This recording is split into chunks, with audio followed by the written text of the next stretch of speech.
Hello, everyone, and welcome back to Inspirational Interviews with me, Hannah Levin from heartfeltwellbeing.com. And I am so excited for our interview today because it is just what you may need for this time of navigating our national landscape and maybe your internal landscape as well.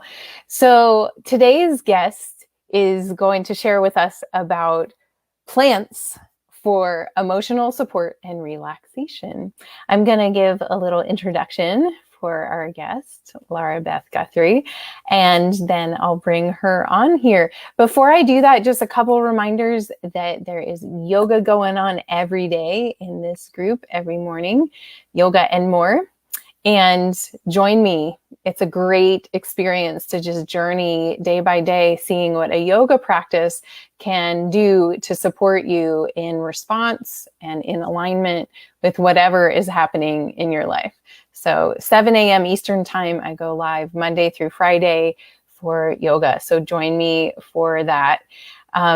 And every Wednesday, we have one of these interviews, inspirational interviews at 4 Eastern Standard Time. So today's guest is Larabeth Guthrie. She is a board certified wellness practitioner with a bachelor's of science in complementary medicine and a master's of public health in functional nutrition. She uses plants, mindfulness, and gentle movement to help clients find healing through balance. Growing up, Larabeth's mother and grandmother impressed upon her the importance of plants as a way to build wellness. At the age of 12, Larabeth had discovered Qigong through her martial arts association and witnessed the power of energy healing. She began to dig deeper into herbalism and Eastern healing practices and went on to become a Reiki master at age 21. Laura is also a Vinyasa yoga instructor with a focus on accessibility and mindfulness. Larabeth is continuing to expand her education through training as an Ayurvedic practitioner and as a PhD candidate in natural medicine. She currently works with the university, actually, it's the UAB's, we'll find out exactly what that is, but it's in Birmingham, Integrative Clinic, to produce research and education around mindfulness practices, yoga, aromatherapy, supplement use, and traditional healing practices. As a multimodal energy healer and instructor with over 15 years of healing experience, she works to make natural health education accessible and available for everyone. So exciting. Here she is. Hi. Welcome, Larabeth. Thank you. So It's the University of Alabama at Birmingham. That's University of Alabama. Oh, okay. So that's the A in there is Alabama. Yeah. Okay. University of Alabama at Birmingham. That's yes. it. And I am fascinated by what you get to do because you're working in the public health sector with integrative medicine and using these alternative healing, well, what we call now alternative healing modalities, like original healing modalities, maybe. We prefer to call them complementary treatments. Complementary. Because, we're using them alongside other things instead of as an alternative in that setting. And of course, I work with private clients and I teach and do all that as well. But I really have gotten to where I enjoy the research that we do. It's really starting to make a big difference down here. Awesome. Yeah, it's so amazing. When you first told me about that program, I was like, oh my gosh, why isn't that happening everywhere? Right. So tell us a little bit more about just herbalism in your life, and then we'll get into specifics for applying to everybody else's life. Well, so my mother, when I was a child, my mother ended up in a situation where she had this really severe muscle pain. And it was just kind of an all over achy feeling all the time. And it got to the point where she would vacuum the house, which was not a very big house. And then she would have to lay down for the rest of the day because she was in so much pain.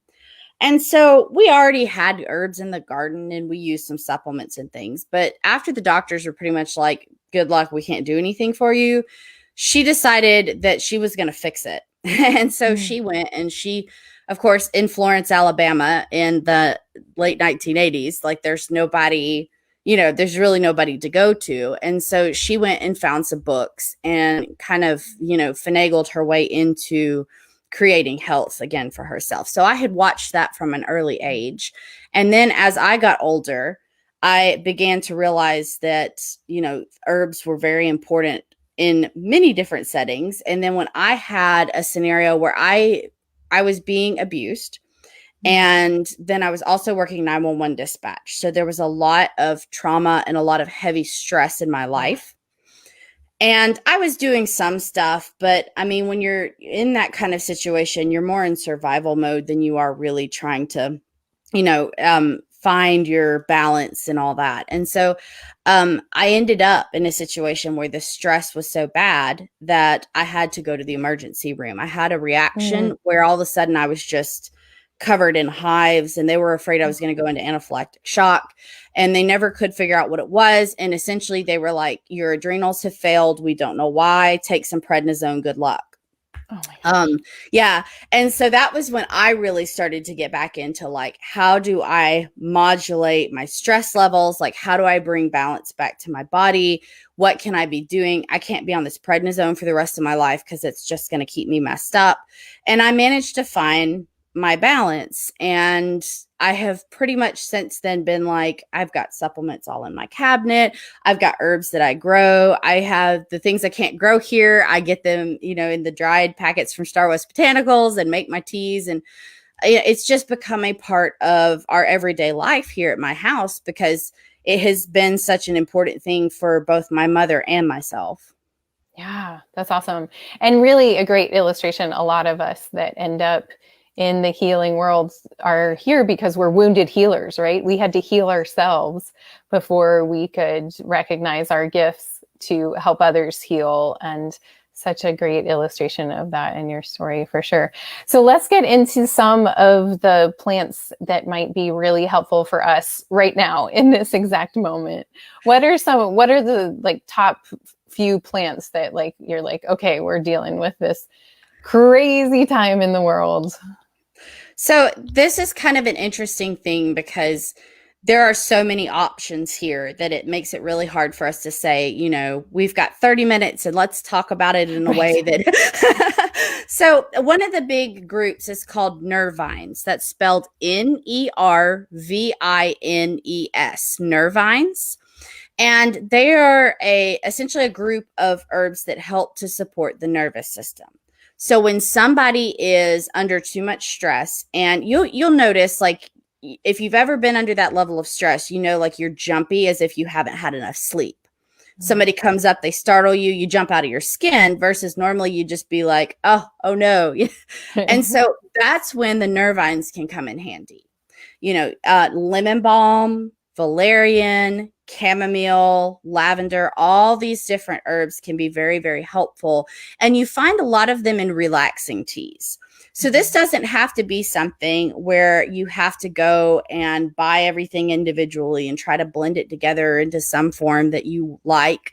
You can pretty much go to the store and find different relaxing blends and drink those in your, as your tea instead of drinking your coffee and things in the afternoon. And a lot of the times that will start to make a big difference just by itself without having to worry about dosing and all that jazz. Mm-hmm. Another group of herbs is called adaptogens.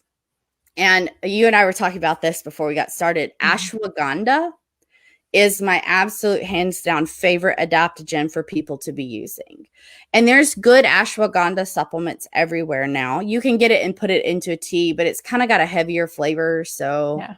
Unless you've got acquired. That's an acquired taste. Yes. Because it is the root, like the ashwagandha that you put in your tea, you're using the root. And so that's always most roots are very earthy and things of that nature. But that is a very good option. There are other adaptogens, many of the mushrooms like reishi and shiitake. Well, yeah, I guess that is too.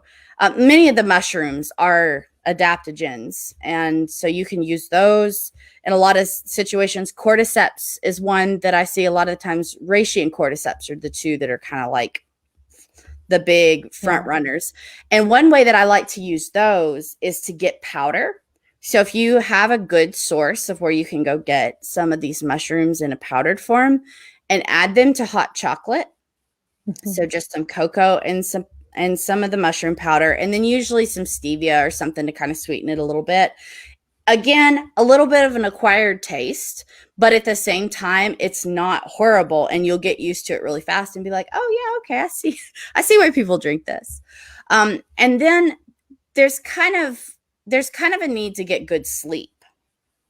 Yeah, kind of. So yes, just a little bit, and especially when we're under this kind of stress. Yeah. So even when you're trying to utilize some of these herbs, cutting out the extra caffeine and maybe bringing in these herbs will help you to get a better night's sleep.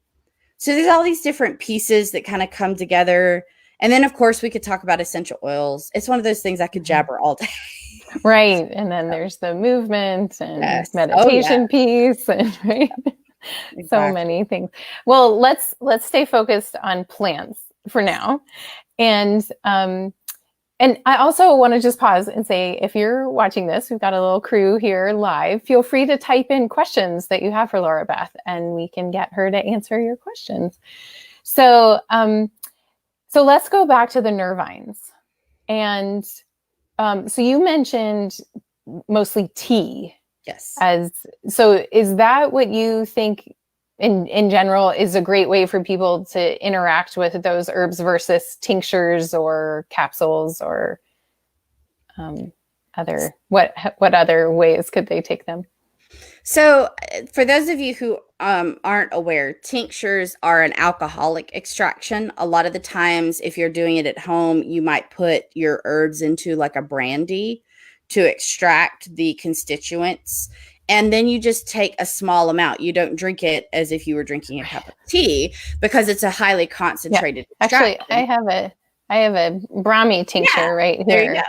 And so it's just a dropper. We can demonstrate here, a little dropper, and it fills up like halfway. And then I just put that in my tea or under my tongue.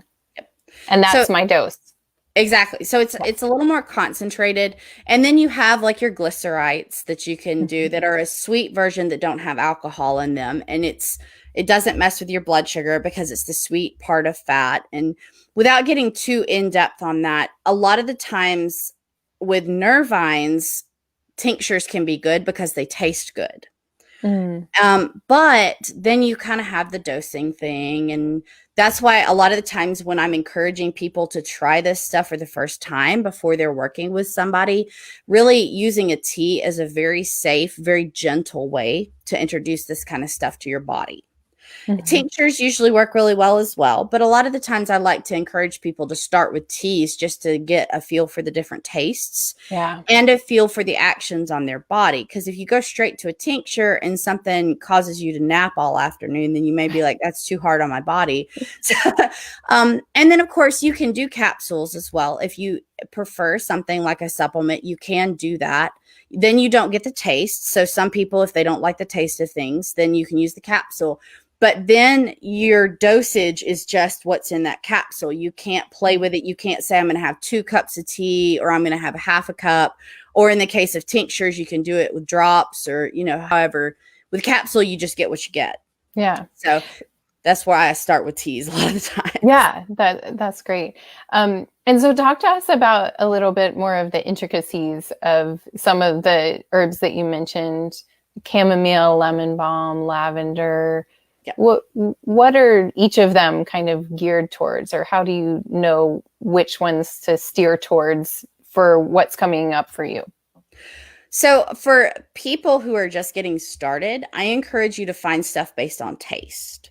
You can get into a lot of the therapeutic actions if you want, but really just finding things that you like the taste of, finding a blend that you like the taste of is usually going to be a signal that your body is interested in those herbs.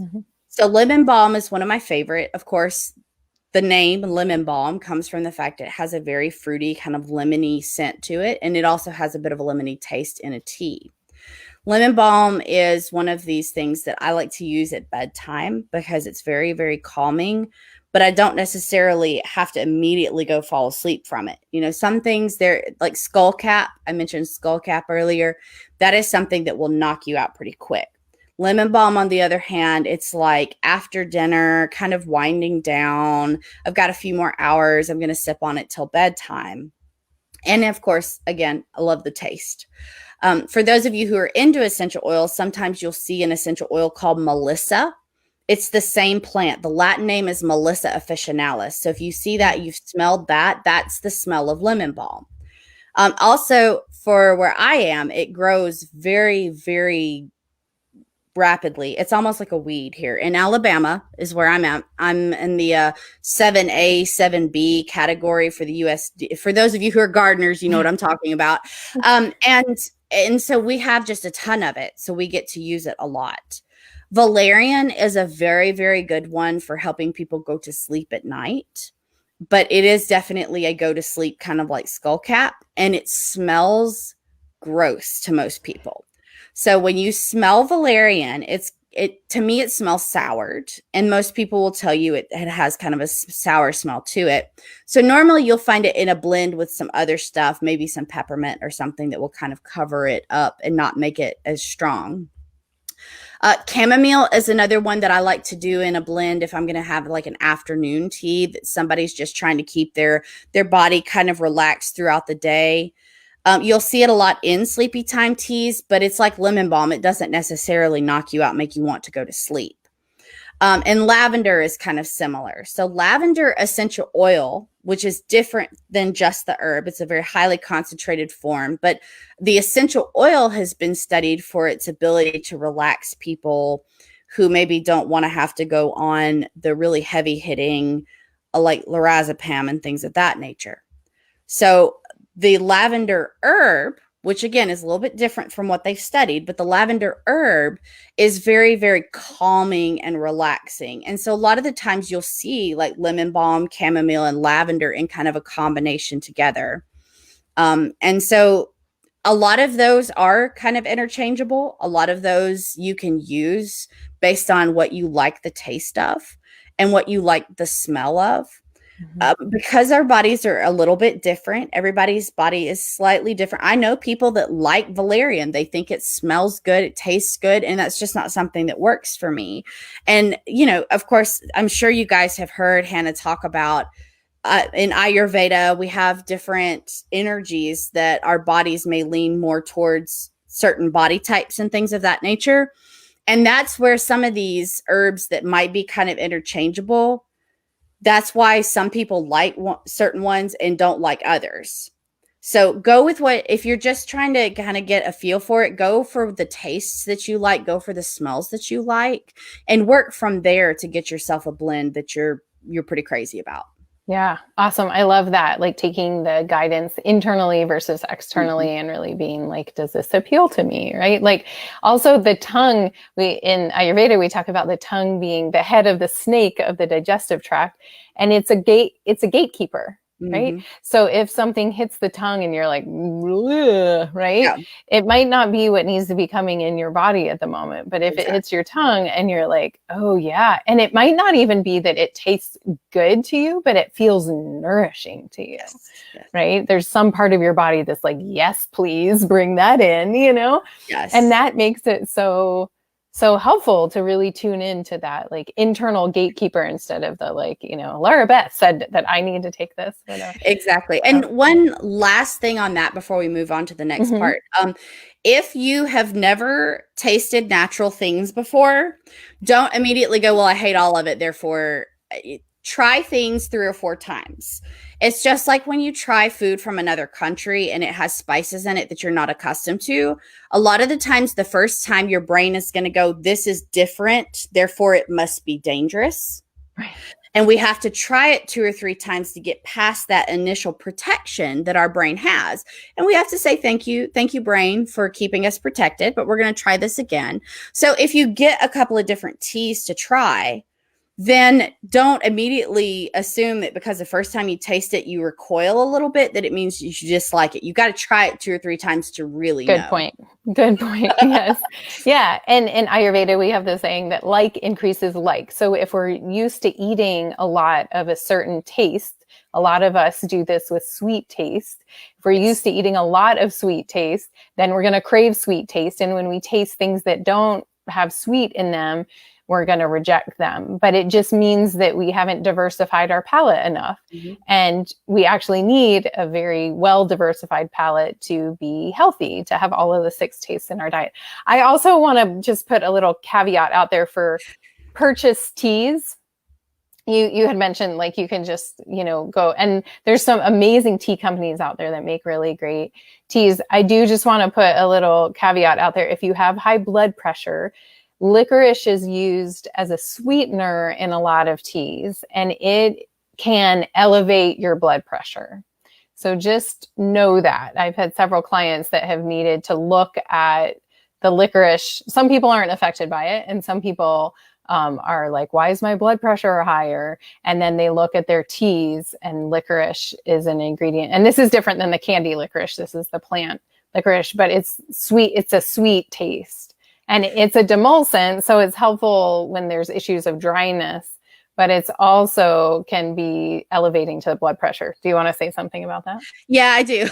Okay. So, yes, this is true. They have found that. But what we have also found is that if you're just drinking a couple of cups a day, it should not be changing your blood pressure. Mm-hmm. If it is changing your blood pressure, you need to be talking to Hannah or me about the fact that that little amount of a licorice is changing your blood pressure, because normally that means that there's a mineral imbalance and that needs to get back under control.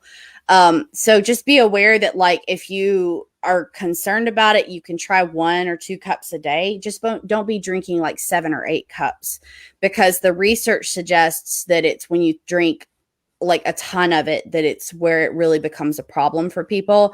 And if you are that sensitive that quickly, then it is time for you to be working with a professional to figure out why your body is reacting so strongly to something like that. Mm-hmm. Yeah, good point. All right, let's talk about some adaptogens. Yes. And kind of get into those options too. So my favorite, hands down, adaptogen for people to try is ashwagandha. I say this because ashwagandha is one of these that most people like, and it helps them a lot. There are others. So, for instance, if you're an athlete, rhodiola could be something that you're taking after workouts to kind of help your body recuperate faster. And of course, Shazandra is really good if somebody is having a lot of adrenal issues, that like what I was dealing with. But ashwagandha is one of these kind of almost umbrella type adaptogens. So I encourage you, if you're going to try an adaptogen to see how it helps your body, try ashwagandha first. The adaptogens are called this because they help your body to adapt to stress. Now, there are some people who will tell you you can't just take adaptogens and expect it to fix everything, because if you're going to do that, you might as well just drink coffee and try to keep yourself going. But the adaptogens are there to help you have a little bit of a cushion while you're also recuperating. So, and I know we've already mentioned this, but I feel like I have to kind of like stress, like, you do these things in a vacuum and nothing's going to change. You do these things and you come into this group every morning and you do the yoga session and you spend a little time breathing and recuperating as you have the ability to do so, and you eat a little bit better. And these herbs that we're talking about today will help push all that. You'll see results a lot faster. But if you try to do this in a vacuum and you just go buy a supplement and you try to take it and that's the end of it, you're not going to see, you're going to be like, Larabeth lied. There's none of this matters, but it does if you do it in a holistic approach. Yes, absolutely. I love that you pointed that out, because it is body, mind, and spirit, right? We have to totally tune in to all levels, and we can't just, I mean, we live in a culture that's like pop a pill. Yeah. Now, the name of the adaptogen that's used is called rhodiola, and I think it's spelled RHOD. Iola, if I remember correctly, rhodiola. Yeah, that's a good one. So we use ashwagandha a lot in Ayurveda. It's an Ayurvedic herb originating from India, and it is a great. So just to give a little more Ayurvedic information, it's one of the best. Like you said, Larabeth, it's a kind of an umbrella adaptogen, and it is really helpful for anything having to do with a vata imbalance. So when there's too much air and ether element and we need to bring in some earth, we use ashwagandha. And that's kind of all of us right now. We live in a very vata aggravated world where we're multitasking. There's a lot of sensory input. Our nervous systems are on overdrive, not to mention, global pandemic and stressful election and all sorts of things. So ashwagandha is really helpful. And like you said, it helps us adapt. I will put a little caveat out there that it is in the nightshade family. And I have had clients that have reacted if they have a nightshade allergy, that ashwagandha can sometimes be an allergen. Most people are totally fine taking it. And even at high doses, it's been shown to be as effective as taking SSRIs for anxiety. However, it is good to work with a practitioner, like Larabeth said, so that you're having somebody guide your journey. I also use ashwagandha quite a bit to help people wean off of medications, to get their system supported enough that they no longer need certain medications, whether it's blood pressure medication or a selective serotonin reuptake inhibitor, what have you. And so Betsy just says, I grow holy basil, which is an adaptogen. Yeah, let's talk about holy basil. I did want to make one more caveat on the whole. You will see a lot of the times, for those of you who maybe have autoimmune issues, you will see blanket statements that everyone with an autoimmune issue cannot touch nightshades. And that is not the case. So again, when you're getting into that kind of stuff, it's time to see a practitioner, because matter of fact, somebody spooked my husband off of nightshades. He has Crohn's, and it was this huge thing to try to get him to touch tomatoes again. And once he did, there was a lot of stuff that came back in balance. So if you do know you have that, then yes, definitely avoid it. But if you've just been told that because you have an autoimmune disease, you must avoid nightshades, that's not necessarily good advice. So yes, holy basil. Betsy says, I grow holy basil. Yes. So Tulsi is another favorite of mine. Oh, I have one more thing about ashwagandha. Yes. Y'all, there's so many things. The other thing I was going to mention, you were talking about how it has that earth feel to it. Ashwagandha also originated in parts of Africa, and there are African healing systems that utilize ashwagandha, and it's a very grounding herb from that angle as well. And of course, part of that's because it's the root, but yes, there's a very grounding effect that we see throughout several cultures that have used it. Sorry, Betsy, I don't mean to keep putting you off. There's so many things.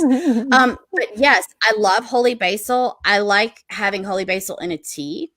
The holy basil is also really, really good as a tincture. This is one of those that you'll find me using as a tincture a lot of the time. It's very balancing, and we like it here in Alabama some summers. It's weird. Sometimes it'll explode and sometimes it won't. And if you are a gardener and you're looking to grow some different herbs, I encourage you to play around with it with stuff that you know will grow in your area.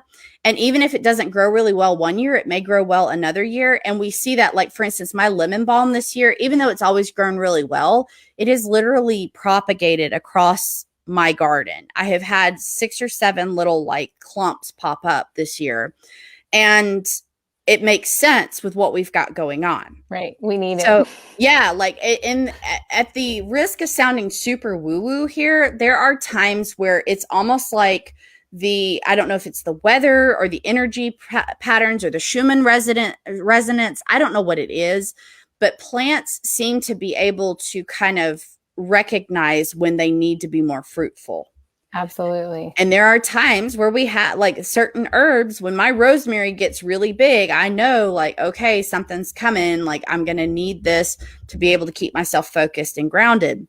And of course, this year with the lemon balm, all I've been doing all summer is cutting it and drying it. And of course, now we've got a lot for teas for what we're dealing with now.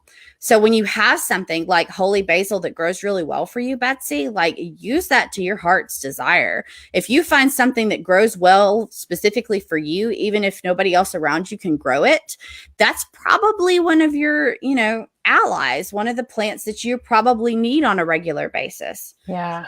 We had that with mullein this year, which is such a respiratory support, and I was like, this is so interesting. The mullein is huge and just prolific this year.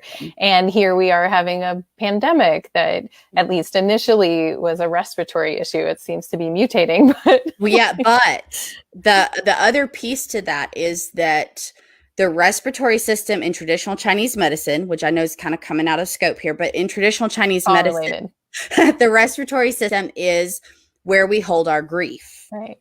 And there's been a lot of grieving this year for like people who are passing or for the way of life. You hear people talk about the new normal or like having the unprecedented is like the word of the year. And there's a lot of grief around like people losing their livelihoods, not knowing what they're going to do, or just not being able to see family members. So like that makes sense that a lot of the respiratory herbs are exploding, even though COVID has an aspect that's respiratory, there's also that grief pattern as well. Yeah, great point. Totally true. Yeah. Well, holy moly, we have talked for half an hour. We probably could talk for about 2 more hours. Keep going. Yeah. Well, tell people where they can find you if they want to work with you more or find out more about what you do. So I am known as the Empathic Herbalist. So if you go to empathicherbalist.com, you'll find some of my information there. I also have a Facebook page, Empathic Herbalist, or you can follow me on Instagram at Empathic Herbalist. Awesome. And Larabeth is part of our group. So if you have questions for her after this interview, you're watching the replay, #replay, you can post questions and she will see them. Yeah. We hope. Yeah. Tag me in them if you want. My name is Larabeth Guthrie on Facebook. So if you tag me in them, I'll see them and I'll be glad to respond. Yeah, great. Well, thank you so much for coming on today. I love talking with you. It's so fun. Yeah, Tina said that was the fastest 30 minutes. Yeah. Well, wonderful. So don't be afraid of herbs, you all. Go out and try making some remedies. Really trust that intuition and I love that invitation that you gave us all. Just like, see what tastes good to you. So go explore, use all these herbs that, are coming in now. Holy basil is such a great one for this time of year. So much support. It's warming and supportive for the immune system. So perfect one to end on. Thank you so much, Larabeth. I hope you have a beautiful rest of your day. Really grateful for you sharing with us. All right. Thanks. Bye, guys. Bye.